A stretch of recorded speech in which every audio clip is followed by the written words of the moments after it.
Louvado seja o nome do nosso Senhor Jesus. Amós capítulo 9. Vi o Senhor que estava em pé junto ao altar, e ele me disse: bata nos capitéis das colunas para que os umbrais comecem a tremer, e os pedaços caiam sobre a cabeça de todos eles. Matarei a espada os que restarem, nenhum deles fugirá, nenhum escapará. Ainda que cavem para chegar ao mais profundo abismo, a minha mão os tirará de lá. Se subirem ao céu, de lá os farei descer. Se eles se esconderem no alto do Carmelo, irei atrás deles, e de lá os tirarei. E caso se ocultarem dos meus olhos no fundo do mar, ali darei ordem à serpente, e ela os morderá. Se forem levados para o cativeiro pelos seus inimigos, ali darei ordem à espada, e ela os matará. Porei os meus olhos sobre eles para o mal, e não para o bem. Porque o Senhor dos exércitos, é o que toca na terra, e ela se derrete. E todos os seus moradores estarão de luto. Toda a terra subirá como Nilo, e abaixará como o rio do Egito. Deus é o que edifica as suas câmaras no céu, e firmou a sua abóboda sobre a terra. Ele é o que chama as águas do mar e as derrama sobre a terra. Senhor é o seu nome. Filhos de Israel, não é verdade que vocês são para mim como os filhos dos etíopes, diz o Senhor? Não é fato que eu tirei Israel da terra do Egito, os filisteus de Caftor e os sírios de Quir? Eis que os olhos do Senhor Deus estão contra este reino pecador, e eu o destruirei da face da terra. Mas não destruirei por completo a casa de Jacó, diz o Senhor, porque eis que darei ordens e sacudirei a casa de Israel entre todas as nações, assim como se sacode trigo na peneira, sem que um só grão caia na terra. Todos os pecadores do meu povo morrerão à espada, os que dizem: o mal não nos alcançará, nem nos encontrará. Naquele dia levantarei o tabernáculo caído de Davi. Vou reparar suas brechas, levantá-lo das suas ruínas e vou restaurá-lo, para que volte a ser como era nos dias da antiguidade, para que o meu povo tome posse do restante de Edom e de todas as nações que são chamadas pelo meu nome. Diz o Senhor que faz estas coisas. Eis que vem dias, diz o Senhor, em que o que lavra virá logo após o que colhe, e o que pisa as uvas virá logo após o que lança a semente. Os montes destilarão vinho, e todas as colinas se derreterão. Mudarei a sorte do meu povo de Israel. Eles reedificarão as cidades destruídas, e nelas habitarão. Plantarão vinhas, beberão seu vinho, farão pomares, e comerão dos seus frutos. Eu os plantarei na sua terra, e dessa terra que lhes dei, nunca mais serão arrancados, diz o seu Deus. Glória ao nome do nosso Senhor Jesus. Capítulo 9 de Amós, concluindo a profecia que Deus deu a este servo dele, ele fala sobre a restauração do tabernáculo caído de Davi. E para entendermos isso, nós precisamos compreender um pouco da palavra de Deus. Sabe, a Bíblia diz que Deus revelou a Moisés para ele construir uma tenda móvel chamada de tabernáculo, para que ali eles se reunissem para adorar ao Senhor, para sacrificar ao Senhor, para levantar ali intercessão. Os sacrifícios que na antiga aliança eram feitos no tabernáculo, lugar de intercessão, de louvor, de temor de Deus. Deus mostrou a Moisés: construa este modelo conforme o modelo do céu. Ou seja, no céu há adoração, louvor, intercessão contínuos diante do Senhor. Os anjos, os serafins, os querubins, eles contemplam e adoram o Senhor sem cessar, conforme a visão de Isaías capítulo 6 e os textos proféticos de Apocalipse. O céu é um lugar de louvor, de adoração contínuos, de intercessão, de contemplação, de exaltação de quem Deus é, glorificando a Ele. Nós nascemos para isso, para glorificar a Deus, adorá-lo por quem Ele é e em todo tempo.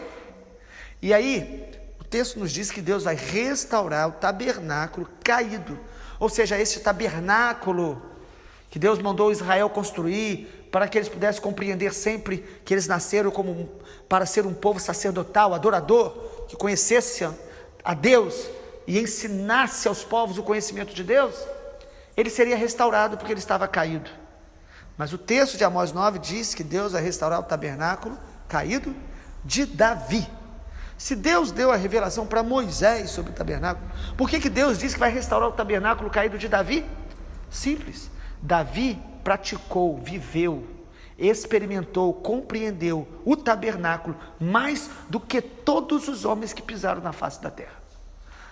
Davi, buscando a Deus, intimidade com Deus, relacionamento com Deus, ele compreendeu que nós nascemos para adorar a Deus, não apenas num culto, num momento, ou por uma bênção, mas nós nascemos para adorá-lo 24 horas por dia. Por isso Davi mandou fazer turnos de louvor e adoração contínuos diante do Senhor, 24 horas por dia. Se você passasse ali em Jerusalém, você ouviria os cânticos, os louvores contínuos. Por que Davi fez isso? Porque ele construiu na terra o modelo do céu, e Deus quer que a gente viva assim.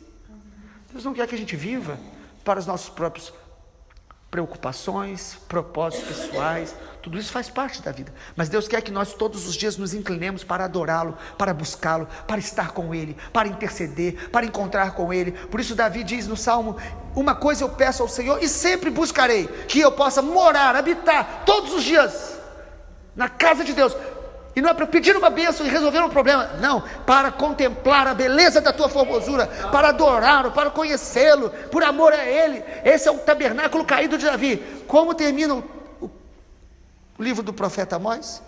Primeiro, capítulo 9, a partir do versículo 1, Deus está dizendo o seguinte: Amós tem uma visão do Senhor, ele vê o Senhor em cima, ele vê o Senhor junto do altar, em pé, e ele disse: bata nessas colunas, porque esse altar humano vai ser despedaçado.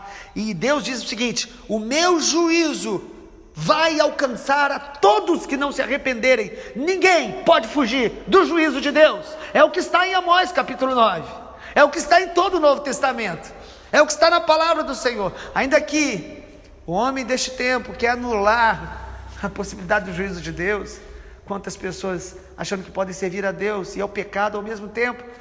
O Senhor Jesus nos alerta sobre isso o tempo todo, os profetas falam sobre isso o tempo todo, a Bíblia toda fala sobre isso. Se Deus não poupou os anjos por terem se rebelado contra ele, se Deus não poupou a geração de Noé, se Deus não poupou Sodoma e Gomorra, se Deus não poupou a nação de Israel nos tempos do Novo Testamento, por que você e eu devemos achar que ele não vai trazer juízo se não nos arrependermos, se não nos quebrantarmos, se não clamarmos a sua misericórdia? Amado, essa é a mensagem do Evangelho. Por isso o Evangelho chama o homem ao arrependimento contínuo. E aqui está dizendo: não adianta você tentar fugir. Versículo de número 1, ainda em Amós capítulo 9, o Senhor diz que ele ia destruir tudo e ninguém fugiria, ninguém escaparia. Versículo 2 diz: ainda que você vá para o profundo abismo, o lugar mais alto, se esconda lá no Carmelo, você se esconda no mais profundo mar, ainda que você tente se esconder dentro da casa de Deus, achando que só estar no ambiente onde o nome do Senhor está sendo proclamado, amado, nós precisamos nos esconder na sombra do Onipotente. Nós temos que nos esconder debaixo das asas do Senhor. Nós temos que clamar a Ele: Senhor, me perdoa, tem misericórdia de mim, eu não tenho outro lugar para estar senão na Tua presença. Ainda que eu pequei, ainda que eu tenha um coração que muitas vezes é enganoso mesmo, mas corra para Ele, porque nele há graça, a misericórdia, a perdão. Corra com o coração quebrantado, peça para Ele cada dia para te purificar, te quebrantar e tornar você humilde todos os dias, porque o nosso coração é orgulhoso. E Deus quer nos quebrantar todos os dias. Às vezes uma provação é uma permissão de Deus para nos tornar mais humildes. O apóstolo Paulo diz que Deus permitiu um espinho na carne para que ele não se ensoberbecesse das visões e revelações que ele teve. E nós às vezes achamos que jamais iremos ficar soberbos. Todos os dias precisamos levar para a cruz o nosso coração. Às vezes nos ensoberbecemos porque estamos vivendo a vida que a gente quer. Às vezes ficamos orgulhosos porque estamos servindo a Deus. Tudo que é orgulho é marca de Satanás e nos contamina. Nós precisamos pedir a humildade de Jesus todos os dias, pelo Espírito Santo, pela graça, pela misericórdia dele. Amado, Deus está dizendo então no capítulo 9 de Amós: ninguém vai escapar do meu juízo. E ele diz o tempo todo: eu sou o Senhor. E Senhor aqui não é pronome de tratamento, alguém que você tem que chamar apenas de Senhor. Jesus falou: nem todo aquele que diz Senhor, Senhor entrará no reino dos céus, mas aquele que fizer a sua vontade. Senhor aqui, ele é dono de tudo. Ele não é dono só do seu coração, ele é dono de cada célula do seu corpo, ele é dono de cada parte da nossa alma, ele é dono da nossa família, ele é dono da nossa cidade, ele é dono das nações, ele é dono de todo o universo. Ele mantém as estrelas, a distância de uma para outra, a distância do sol para a terra, tudo está nas mãos do Senhor. Ele diz ao mar: se detenha. Ele controla todas as coisas. O Deus único e todo poderoso deve ser adorado, deve ser honrado, deve ser temido, deve ser servido com alegria e privilégio no coração. Amado, ele é o Senhor, não somos nós. Ele está no controle de tudo, ele é digno, porque só ele é Deus. Versículo 5: porque o Senhor dos exércitos é o que toca na terra e ela se derrete. Uma palavra do Senhor criou todas as coisas, e o Senhor, a Bíblia diz que na presença dele os seus inimigos derretem como cera. Amado, esse é o nosso Deus glorioso. Nós não podemos reduzir Deus a uma imagem que nós temos, e por mais revelação, e por mais conhecimento, e por mais estudo, nenhum homem é capaz de compreender a grandeza, a glória, a majestade. Ele é acima de toda comparação. Ele é glorioso, santo, tremendo. Nenhum homem pode vê-lo na sua manifestação absoluta. Aqueles que o viram parcialmente e foram por essa revelação marcados, transformados, transfigurados. Precisamos contemplá-lo todos os dias com os olhos espirituais, com os olhos da fé, olhando para Jesus, olhando para a palavra. Vamos enxergando mais de quem ele é todos os dias. Por quê? Porque é um conhecimento progressivo, um conhecimento deleitoso, um conhecimento transformador. Conhecer quem ele é. Nós precisamos estudar mais a palavra, destacando quem o Senhor é, os seus atributos, seu caráter, os seus feitos. Porque o Senhor dos exércitos toca na terra e ela se derrete. Versículo 6: Deus é que edifica as suas câmaras no céu, ele firmou a sua abóboda sobre a terra, ele é o que chama as águas do mar e derrama sobre a terra. Nós deveríamos temê-lo, reconhecê-lo, adorá-lo, servi-lo. Agora, os homens que endurecem o coração, porque endurecer o coração é uma decisão nossa. Se quebrantar é uma ação da graça de Deus, mas cabe a nós decidirmos pedir a Ele, clamar a Ele e reconhecer que o nosso coração é duro. Mas olha o versículo 10: todos os pecadores do meu povo morrerão à espada. Deus está dizendo de qual povo? Do meu povo. Porque aqui está dizendo do povo que diz que pertence a Deus, mas que não está fazendo a vontade de Deus. Quantas pessoas leem a Bíblia, ouvem mensagens, cantam, pregam, ensinam, mas não vivem, não praticam? O texto está dizendo: todos os pecadores, ou seja, aqueles que se entregaram ao pecado, aqueles que não buscaram arrependimento, que não reconheceram o seu pecado, todos morrerão à espada. E os que dizem: o mal não nos alcançará, nem nos encontrará. E não é isso que os ímpios dizem o tempo todo? E não só os ímpios, os que não conhecem a palavra, mas aqueles que conhecem a palavra e não querem praticar e não vivem. Não é isso também que eles dizem? O mal não vai nos atingir? Você pode falar de Jesus e do amor dele, que as pessoas vão parar e vão gostar e vão te ouvir, mas comece a falar do juízo de Deus, comece a falar das consequências terríveis do pecado.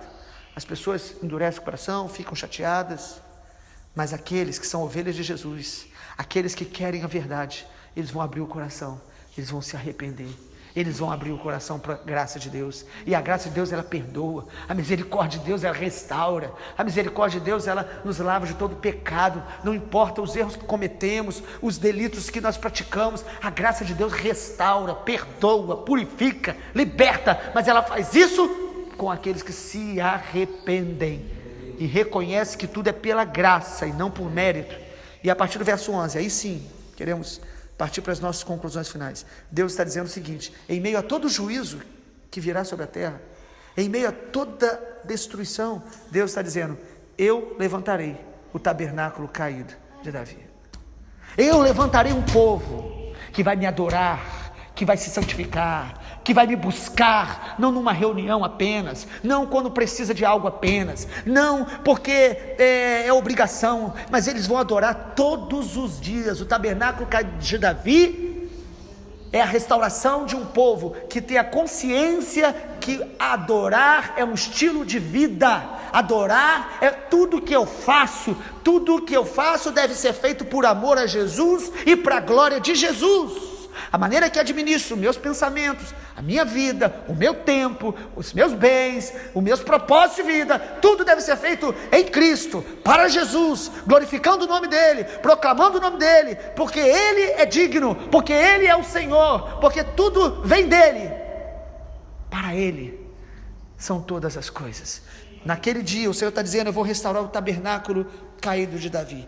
Isso fala de um estilo de vida de adoração e intercessão contínuos, como no céu, contínuos, onde estivermos, em todos os dias.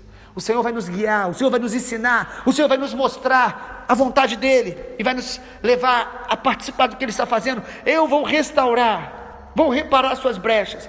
O Senhor diz no versículo 11: levantá-lo-ei das ruínas, vou restaurá-lo para que volte a ser como era nos dias da antiguidade. Assim como Davi estabeleceu o turno de 24 horas de adoração, o Senhor está fazendo isso em toda a terra, em todas as nações. Deus está chamando um povo que está buscando a Ele todos os dias, que está o adorando todos os dias, que está se preocupando com a salvação das nações todos os dias. Um povo que entendeu o chamado para ser casa de oração para todos os povos, todos os dias. Enquanto isso, muitos continuarão brincando, zombando, ironizando e se desculpando, porque não tem tempo para orar, não tem tempo para Deus, não tem tempo para servir, não tem chamado para missões, não tem interesse, só vão buscar os cultos, as reuniões onde alguma coisa lhes satisfaz, grandes reuniões, músicas boas, pregadores que possam mexer com o seu coração, mas eles não querem se posicionar como intercessores, casa de oração, 24 horas por dia, ser alguém que sabe o seu propósito de vida, que é adorar, é intercessão, é conhecer a Deus e fazer o nome do Senhor conhecido e investir intencionalmente para que o Evangelho chegue a todas as nações da terra, aos povos não alcançados e aos perdidos perto da gente, da nossa casa, orando sem cessar pela salvação, pela redenção. Quando se cumprirá Amós capítulo 9? Basta você ler Atos dos Apóstolos, Atos capítulo 3, quando Pedro prega, falando quando o Espírito Santo vem, e quando os gentios se convertem ao Senhor. Em Atos capítulo 10, a gente vê a conversão de Cornélio. Ali, naquele contexto de Atos, os apóstolos têm um discernimento dizendo: o que está acontecendo agora é o que o profeta Amós profetizou. Deus está restaurando o tabernáculo caído de Davi. A igreja do Senhor Jesus, a igreja verdadeira, não a igreja nominal apenas, não a igreja apenas que tem a doutrina cristã, mas aqueles que vivem em Cristo, aqueles que permanecem em Jesus, como a videira verdadeira, eles serão tabernáculo de Davi restaurado neste tempo, adoradores, intercessores. Deus está levantando o tabernáculo caído de Davi, os intercessores adoradores em toda a terra. Deus está fazendo isso. Os irmãos sabem, nós temos ido a algumas nações, em alguns lugares, e temos testemunhado de perto, casas de oração, que buscam o Senhor 24 horas por dia. Turnos de oração, em várias cidades do Brasil, em vários lugares. Igrejas estão entendendo que oração não é um pedido, oração não é para você obter vantagem pessoal, oração não é para resolver problema, oração é relacionamento, intimidade com Deus, conhecer a Deus, é adorá-lo, é buscá-lo, é um encontro de duas pessoas que se amam, você e Jesus, é relacionamento, é maravilhoso, é extraordinário. Quem é casa de oração está sendo restaurado. Jesus falou: a minha casa será chamada casa de oração para todos os povos. A igreja não é casa de ação social, a igreja não é casa nem de estudo bíblico, é casa de oração para todos os povos, onde nós nos aprofundamos sim na palavra, onde nós ajudamos sim pessoas, mas o foco nosso, o DNA da igreja é ser casa de oração, intercessão, que ouve o Senhor, porque orar não é só falar com Deus, intercessão é um relacionamento, é se colocar entre Deus e a nação, entre Deus e pessoas, é estar com Ele, ouvindo a sua voz e aprendendo com Ele a orar todos os dias, porque é Ele que nos ensina. E qual é o propósito da restauração do tabernáculo caído, da casa de oração? Está aí no versículo número 12, tão claro: para que o meu povo tome posse do restante de Edom e de todas as nações. Deus está restaurando a casa de oração para alcançar as nações, para a salvação dos perdidos, para preparar a terra para a volta do Senhor Jesus. O propósito de Deus restaurar adoradores, intercessores, é para que os povos conheçam a Jesus. Os povos dentro da nossa nação que ainda não conhecem o Senhor, e as nações que ainda não foram alcançadas. O Senhor está dizendo: eu farei isso para que o restante de Edom e todas as nações que são chamadas pelo seu nome, diz o Senhor, sejam alcançadas. Essa é a promessa do Senhor: mudarei a sorte de Israel. É maravilhoso ver num livro que fala tanto de juízo, Deus terminando falando que tem um povo que vai estar sendo restaurado. Enquanto pessoas vão continuar endurecendo o coração, pessoas continuarão se quebrantando e abrindo o coração para Deus. Enquanto alguns continuarão dizendo não para Jesus, outros vão estar dizendo sim para Jesus e caminhando com Ele para a eternidade. Então a adoração verdadeira, a intercessão verdadeira, sempre vai nos levar à obra missionária. Adoração sem missões é uma contemplação superficial. Porque quem adora Deus e ouve a sua voz, vai ouvir o chamado dele para que as nações sejam alcançadas, para que o perdido seja evangelizado. Em meio então a todo caos e juízo, Deus sempre vai estar preparando um povo para estar com ele eternamente. Termino citando Isaías capítulo 60, quando o profeta diz o seguinte, que os dias virão onde as trevas cobrirão os povos, a escuridão cobrirá os povos.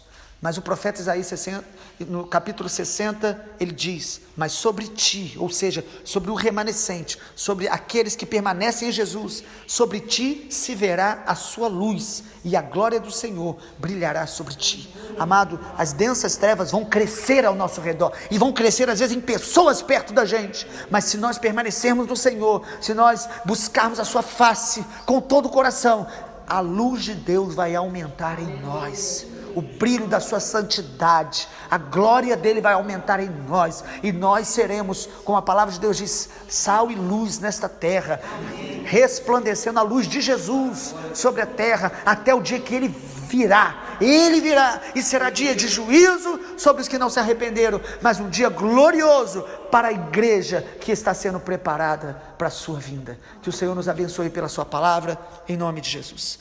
Pai amado, obrigado porque a tua palavra, ela é clara e ela alcança o coração quebrantado.